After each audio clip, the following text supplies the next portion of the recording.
오늘의 국민사연 시작하겠습니다. 안녕하세요. 저는 이제 예순을 바라보는 나이가 된 남자입니다. 젊었을 때는 인생이 내 마음대로 다 될 줄 알았는데 이렇게 나이가 들어서 생각해보니 그렇지가 않네요. 이제 내 몸뚱아리 하나 건사하는 게 힘들어지고 나니 그동안 내가 왜 그렇게 살았을까 하는 후회가 많습니다. 특히 아내에게 정말 못할 짓을 하고 살았어요. 철없던 시절의 이야기라 부끄럽긴 하지만 이렇게라도 마음을 고백하고 싶어서 사연을 보냈습니다.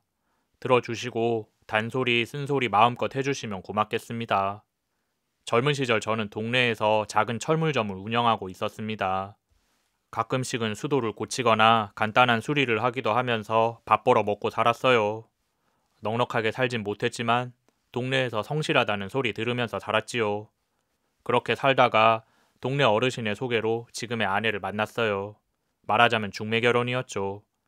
숙맥이었던 전 아내를 처음 본 날 아무 말도 못하고 머리만 벅벅 긁었던 기억이 나네요. 그런데도 아내는 싫다 소리 안 하고 저를 만나 주었어요. 아내는 정말 착하고 예쁜 여자였습니다. 저한테는 과분하다 싶을 정도였죠. 살림도 어찌나 똑소리 나게 하는지 아내를 만나 결혼을 하고 나서 전 사람 사는 것 같이 살 수 있었어요. 제게 아내는 그야말로 복덩이가 굴러 들어온 거였죠. 결혼 후 얼마 안 지나 아내는 예쁜 딸을 낳았습니다. 아내를 꼭 닮은 딸이었죠. 제 눈에는 딸이 하늘에서 내려온 천사 같았습니다. 그래서 어딜 가든 딸을 데리고 다녔어요. 사람들에게 예쁜 딸 좀 보라며 자랑을 하고 싶었거든요.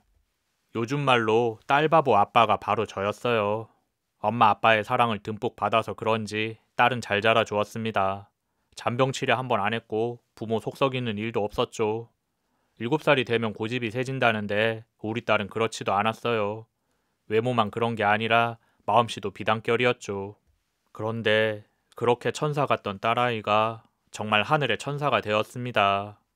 딸이 8살이 되어 학교에 들어갈 무렵이었어요. 그해 여름은 참 더웠답니다. 그래서 전 딸을 데리고 계곡으로 물놀이를 자주 갔어요. 물놀이도 하고 맛있는 김밥도 먹으면서 소풍처럼 다녀오곤 했죠. 그날은 아이 엄마가 일이 있어 모처럼 저와 딸 둘이서만 나선 길이었습니다. 늘 가던 곳이라서 크게 걱정을 안 했는데 며칠 전 내린 비로 물이 불어있던 걸 제가 미처 몰랐습니다. 평소처럼 물놀이를 하던 딸이 갑자기 보이지 않더군요. 전 미친 사람처럼 물에 뛰어들어 딸을 건져냈지만 그땐 이미 때가 늦었어요. 물에 빠진 딸은 그렇게 싸늘한 시신이 되었고 우린 어린 딸을 먼저 하늘로 보내야만 했습니다. 저는 정말 마음이 아팠습니다. 내 잘못으로 딸이 그렇게 되었다는 생각에 미칠 것 같았어요. 좀처럼 싫은 소리 안 하던 아내도 절 많이 원망하더군요. 그 원망을 전 그냥 듣고 있을 수밖에 없었습니다. 전부 제 잘못이라서 변명도 못하겠더군요. 그저 가슴을 치면서 슬퍼하는 게 다였어요. 정말 피눈물이 나더군요. 딸이 그렇게 되고 나자 우리 부부 사이는 점점 멀어지기 시작했어요. 아내는 제 얼굴만 보면 딸이 생각나는지 쳐다보기도 싫은 눈치더군요. 저는 저대로 불면증이 와서 밤에 잠을 잘 수 없었습니다. 딸의 죽음을 두고 아내가 제 탓을 하는 소리도 듣기 싫었어요. 그럴 수만 있다면 차라리 내가 죽고 딸을 살리고 싶다 했죠. 눈만 감으면 그날 딸이 물에 빠져 허우적대는 장면이 떠올랐어요. 얼마 전까지만 해도 화목한 가정이었고 사이좋은 부부였는데 하루아침에 우린 남보다도 못한 사이가 되었습니다. 아내도 그랬겠지만 저도 하루하루 사는 게 지옥이었어요. 부부 사이가 멀어지니 자연스럽게 전 밖으로 돌게 되더군요. 집안에 있는 것보다 밖에서 시간을 보내는 게 더 편했습니다. 그렇게 겉돌면서 전 알코올 중독자가 되었어요. 처음에는 잠을 자기 위해서 한 잔, 두 잔 마시던 술이었는데 점점 내가 술에 의존하기 시작하더군요. 술을 마시지 않으면 잠을 잘 수 없는 상태가 되었어요.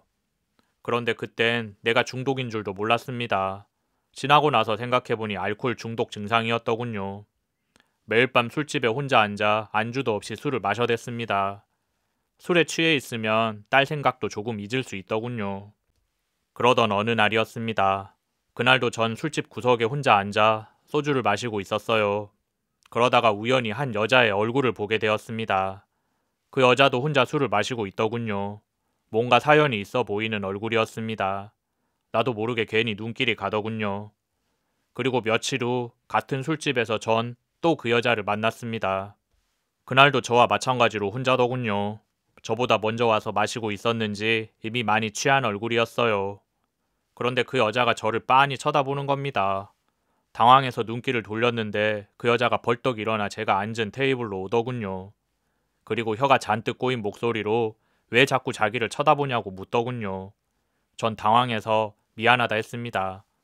그러자 그 여자가 아예 술잔을 가져와서 앉더군요. 혼자 마시지 말고 같이 마시면서 이야기나 나누자 했습니다.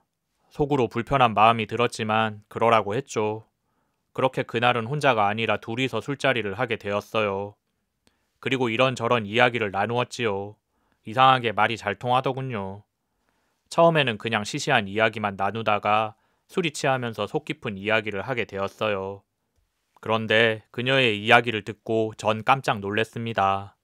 그녀도 나와 똑같은 상처가 있더라고요. 아들이 하나 있었는데 그녀의 실수로 아들이 죽게 되었고 이혼당해서 혼자 살고 있다고 하더군요. 그녀도 저처럼 마음 둘 곳이 없어서 매일 밤 술로 우울함을 달랜다 했습니다. 그녀의 이야기를 듣고 나서 저도 제 이야기를 시작했어요. 그녀는 이런 우연이 있을 수 있냐며 놀래더군요. 같은 상처를 가진 우리는 금방 친해지게 되었어요. 이야기를 하면 할수록 공감대가 생겨 마음이 편해졌습니다.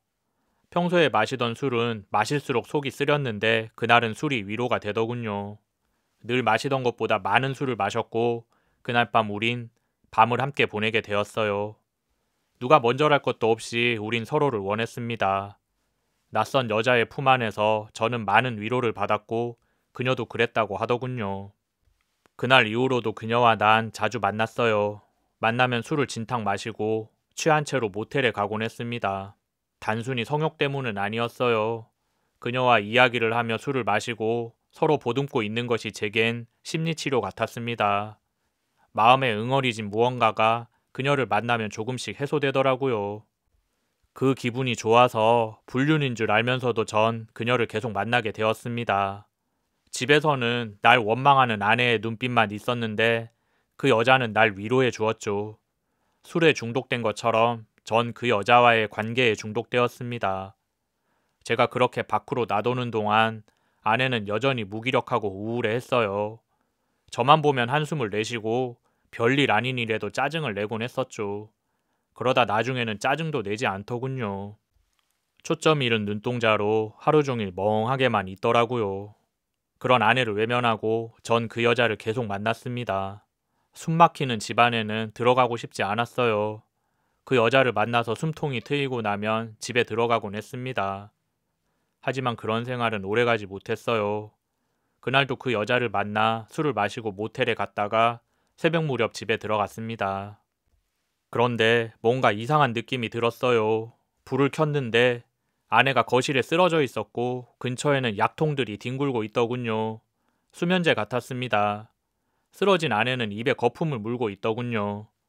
다행히 숨은 붙어 있는 것 같았습니다. 전 다급하게 구급차를 불렀고 아내는 병원 응급실로 실려갔습니다. 의사 선생님께서는 조금만 늦었으면 큰일 날 뻔했다고 하시더군요.